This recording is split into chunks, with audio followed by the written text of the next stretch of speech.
Hello, good afternoon, guys. Welcome to MK Convenience Brokerage. My name is Mohammed. In this video, I will explain to you how to properly fill out an Accord 80 homeowner application. Now, Accord forms are used for those people that are planning, usually for those individuals that are insurance brokers. Let me put it like that. They have to fill out an Accord form from their part to give it to their either other brokers, insurance companies, whatever it is for. I'm going to explain to you, for those people that need help, how to fill this out properly. So the first thing first, you go step by step. I usually go from the right to all the way to the left first. So first box is date. You put down the month, the date, the year you're actually writing that. Let's say if a customer came to you on January 1st, 2015. That will be the day you write that down. Agency will be your information. So let's say if you're a broker or if you're an agent, you will write down the agency. So let's say if you're working with Allstate, you will write down Allstate. Your contact name, your phone number, fax number, email address, code, subcode, and agency and customer ID. If you have it. If you're not, then just leave it blank. Carrier. Now, if this person had a previous carrier, you'll write down. If it not, then you leave it blank. Let's say the first time the customer doesn't tell you, you leave it blank. Named insureds, it could be more than one person. Let's say if a homeowner has two people, you will write down two people as named insureds. If they have a policy number, if they give it to you, if they have a plan, usually this doesn't really matter. Effective date actually does, but as of now, if the person is just getting a quote, you don't really need anything. Status of transaction, whichever one it is. Let's say if it's a new renew or policy change. If it is a policy change, effective date and time, whichever one you want to do. Date agent last inspected property. So let's say if homeowners most of the time usually get inspected. So if the person knows it when it was last inspected, they'll tell you. If not, then leave it blank. How long have you known the applicant? If you don't know the applicant, just say first time. If you do know the applicant, just write down 7 years. Applicant information, applicant's name. This is basically pedigree information. You write down their first name, middle name, and last, their date of birth, the social security number, if they give it to you. If not, then leave it blank. Marital status, if you know about it, or if they tell you. Their mailing address, primary phone number, secondary phone number, their email address, primary, and then their secondary email address.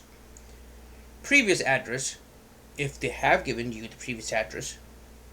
Years at the previous address is less than 2 years, then you put it down. If not, leave it blank. Current residence, what is it? Wherever they live. If they're owned or rented. Applicant's employer name and address, years with current employer. The reason they ask you because they is a part of a quoting process. If they don't tell you, you don't really need it. But it's good to know what type of work they do. Date. Applicant occupation. If, like I said, if they give it to you, for example, the self-employed, whatever it is, and with the years and years with the previous employer. Co-applicant's name. Let's say if there's two people in the homeowners, you need a second person. Get their first, middle, and last. The date of birth, the social security number, like I said, if they give it to you, if not, leave it blank. Marital status, their address. If it's the same, just obviously if they're husband and wife, it is the same then. Again, their phone number, secondary phone number, is basically the same thing as both. Coverage, limit of liability. This is very important. Dwelling. So this is known as dwelling, the limit and the premium. Now, you won't know the premium, obviously, but you will know the dwelling limit. That's up to the customer. Now, most of the time, customers won't know. So if the customer has a previous package and they'll tell you about it, you could use the same exact thing. So let's say if a dwelling is $500,000. You can put the same amount over here. What dwelling is, I'm going to explain to you as easy as it gets.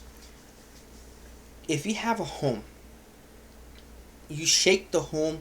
If you make the home upside down, you shake it. Anything that falls from the home, it's not going to be dwelling. The structure itself, the home itself, is known as dwelling.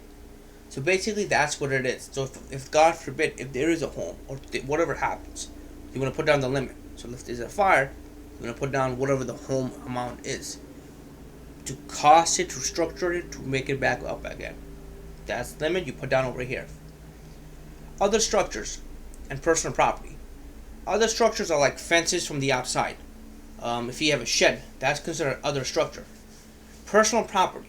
Personal property, anything that fell, like I gave you the example. Anything that falls outside of the home, that's personal property. Loss of use and actual loss sustained, that usually you don't need to fill it out. Blanket, you don't really need to fill out. Personal liability, each occurrence. This is important. Medical payments, each person, personal liability. Personal liability is somebody suing you. Whatever amount you want to put down, or whatever amount they have, that's what you usually need. Medical payments, each person, that also depends. If a person sustained injury outside of your home, what type of medical payments you need to be covered. Coverages. Replacement cost, full value, replacement cost, developing content. It's an option, as you can see. So you don't really need to fill this out unless the customer asks you specifically. Deductibles. These are deductibles. These are called PEARL. Wind, hail, theft, named hurricane, annual hurricane. Now, hurricanes, that's one thing I want you to let you know. A lot of people don't know about it. Your homeowner is covered. Your homeowner insurance policy is covered by many things. Lightning, fire, flood, to a certain point.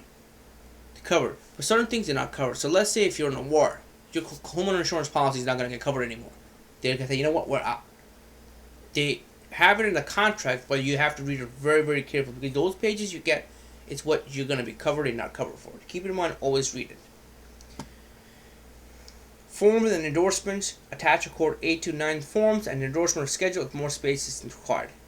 Again, if you have other things you want to cover it for, you may put down as well. But this, usually you leave it blank. Payment plan. Leave this blank. The reason I say leave this blank, because if you're a broker, as an agent it's different.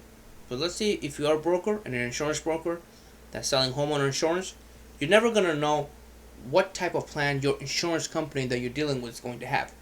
Not everyone is going to be agency bill or direct bill. It all depends what type of they have an agreement in their policy. So you usually leave all this blank. Now this is important. So if it's a homeowner on a mortgage or it's a homeowner insurance, a lot of people have certain things with the mortgage company where the mortgage company pays for the insurance. Basically, their homeowner, their home is on a mortgage, and the mortgage company will have a deal with the insurance company that, do you want us to pay or do you want to pay? So a lot of people say, you know what, let the mortgage company pay for it. So the mortgage company pays for it. The homeowner pays inside a special, let's say, account, and the mortgage company pays insurance. Premium financed. If it was financed, then you put down the finance company. Rating underwriting. All this information is basically you finding out what type of home it is. Usually they will let you know cost of construction, housekeeping condition, plumbing. You usually ask these questions. All these questions are basic questions you need. For example, years built, how many rooms they have, families, market values. Usually if you put down the home address on Google, you'll find all that information. But always ask the questions to the people. If they have a chimney, if you have a hearth, if you have all these questions, write down over here. Where the location is, whichever one you're covering for. You write down location number 1, you write down the street, city, county, state, and zip. Prior coverage, if you know what it is, you write it down. So let's say if it's a new homeowner that's purchasing the home for the first time, you're just gonna check mark it is. Now if you know about prior coverage, you'll write down over here. Loss history. Now, loss history is something, let's say the person was sued, or the person was dropped coverage, or whatever the case is. That's what the loss history is used for. Most of the time, people will never tell you. Unfortunately, when you run them, or whoever you're giving this Accord form to, when they run in the system, they're gonna find out. So keep in mind, you can't really lie. Optional coverage. Some people have optional coverage. Sinkhole collapse, earthquakes, whichever amount it is, they will tell you. And you will just write it down. Other than that, just leave it blank. These are the yes or no questions, obviously. Any other insurance with this company, list the policy number. Has any insurance been declined, canceled, or non-renewed during the... whatever it is, you fill these questions out. It's all yes and no questions. Most of these questions are to the customer. Additional interest, obviously in the additional insured, whatever it is. A lot of people have officers or whatever it is, they give it to them to take care of their home. You usually fill this part out right over here. If not, leave it blank. Remarks/attachment, Code 101. Additional remarks schedule may be attached if more space is required. This is basically your time to shine as a broker or an agent. You'll tell them, listen, this is a new homeowner, he wants an insurance, making sure all the coverage is needed, whatever it is, you write it all down to whoever you're sending this to. This is the binder information. Obviously, you can leave this blank, but you do need applicant's initials over here. And a copy of the notice of information practices has been given to the applicant. Not required in all states. Fraud statement. Again, this is the fraud statements that you usually fill out, making sure they're saying everything best of the ability.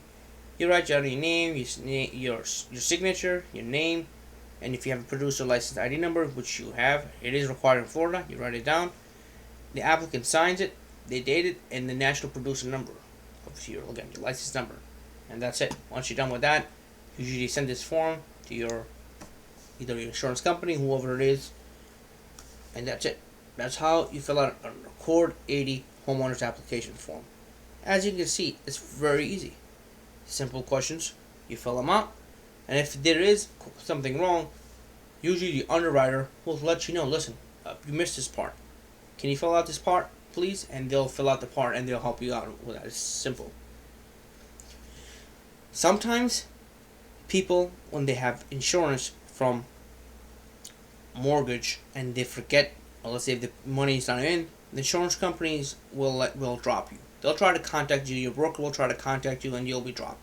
You'll have something called forced insurance. What this means is you'll be forced to get insurance with certain companies. Never be delayed with your insurance premium, especially when you have a mortgage. Never make sure you forget to pay, or you have a gap in an insurance. That is one of the worst things that could happen. There's been so many cases where an insurance broker contact the customer never picked up for whatever reason, the insurance got dropped. The customer came back saying, listen, my insurance got dropped. It's been 3 months. Guess what? Those 3 months that you've been dropped, those 3 months might be a chance that you might have a lawsuit. You don't know about it. Maybe somebody tripped during that time. They want to have a lawsuit. They call an ambulance. They're in the process. That any insurance company will take you will make sure your premium, if you were paying $1,000 a year, will be $3,000 to $4,000, because they don't want to take a chance, because something did happen during those months, they don't want to be held accountable for. So their premium will be very high. So if something does happen, they already have you by having the high premium.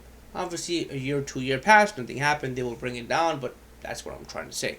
Don't make yourself to be in that situation. With that being said, thank you again, guys, for watching this video. Hopefully you guys enjoyed it. If you guys have any other questions, comment, concerns, please comment, like, subscribe. I'll try my best on my part to help you out as much as I can.